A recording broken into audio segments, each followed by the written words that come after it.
గతంలో చిల్లరగా లెక్క పోటీగా లెక్క అవరగా లెక్క మాట్లాడిన నువ్వు ఇవాళ నువ్వు కూర్చున్న స్థాయి నీ పదవిని బట్టి దానికి ఉన్నటువంటి విలువను బట్టి పద్ధతిగా మాట్లాడాలి.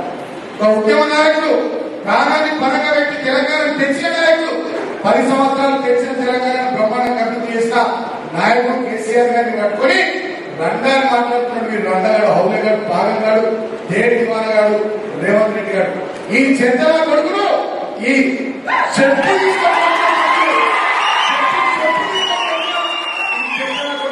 తప్పే కానీ మనకు సంస్కారం అంటే వస్తుంది. మనకు సంస్కారం అంటే వస్తుంది. బిడ్డ పునర్కాలు రేవంత్ రెడ్డి నా కొడుకు ఖబర్దార్ మా కేసీఆర్ అంటే మా ప్రభుత్వం లేకపోవచ్చు, లక్షల మంది పండగకి తొక్కుతున్నా. ఆ ముసలోని పుణ్యాన్ని ఆడేదో కొట్లాడినట్టు నటిస్తే మీరందరూ వెనక కూర్చొని బిచ్చగాళ్ళ లెక్క అడక్క తిన్న సన్నాసులు. మీరు ఎవడైనా సరే మాట్లాడేటో తలతిక్క సన్నాసిగాళ్ళు.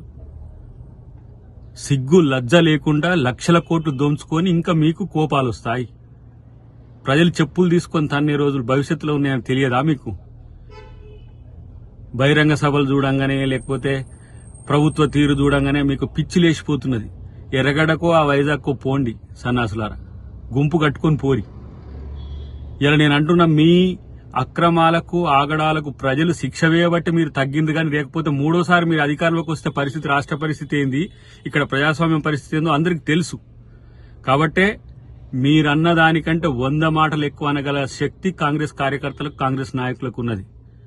ఈ మౌనం కేవలం ప్రభుత్వం వచ్చింది ప్రజల కోసం మనం ఆలోచించాలనే ఉద్దేశంతోనే తప్పితే చివరికి ముఖ్యమంత్రి సైతం స్పందించినా మీకు సిగ్గులద్దలేకపోయారు. ఇంకా పనికిరాని పిచ్చి మాటలు, పిచ్చి ప్రేలాపనలు. మిమ్మల్ని చెప్పులు తీసుకొని మొదటి నుంచి చివరి వరకు తన్నలేం. అదేం పెద్ద పనా? ఇదేనా మీ సంస్కృతి? ఇదేనా మీ రాజనీతి? దిగజారు రాజకీయాలు తప్పే ఇంకో తెలియదా? ఇప్పటికైనా ప్రజాస్వామ్యయుతంగా ఉండడం నేర్చుకోండి. కనీసం 10 సంవత్సరాలు పాలించడమని చెప్పుకునే సిగ్గులేని సన్నాసులు గిట్ల ప్రవర్తిస్తే ప్రజలు చెప్పులతో కొడతారనే విషయాన్ని గుర్తుపెట్టుకోండి.